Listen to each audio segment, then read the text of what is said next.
সাবেক স্পিকার ও ভারপ্রাপ্ত রাষ্ট্রপতি ব্যারিস্টার জমির উদ্দিন সরকারের মৃত্যুতে শোক জানিয়েছে জাতীয় সংসদ। বিশেষ আলোচনা পাশাপাশি 1 মিনিট নীরবতা পালন ও দোয়ায় অংশ নেন সংসদ সদস্যরা। বিশেষ আলোচনায় মন্ত্রী, বিরোধী দলীয় নেতাসহ সংসদ সদস্যরা ব্যারিস্টার জমির উদ্দিন সরকারের কর্মময় জীবনের কথা স্মরণ করেন। দেশের রাজনীতিতে তার ভূমিকার কথা তুলে ধরেন সংসদ সদস্যরা। জাতীয় সংসদের স্পিকার হিসেবে তার নিরপেক্ষতা ও আইনজীবী হিসেবে তার বর্ণাঢ্য জীবন নিয়ে আলোচনা হয়।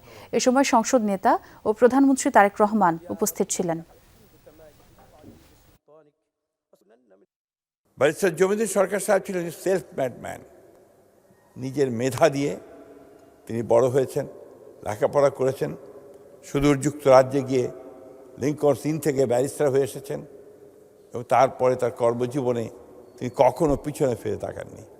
তিনি পেশাগত জীবনে এবং রাজনীতিবিদ হিসাবে তিনি সফল এবং কালারফুল। ব্যক্তি এবং দল হিসাবে আমি এবং আমরা তার ক্লায়েন্ট ছিলাম।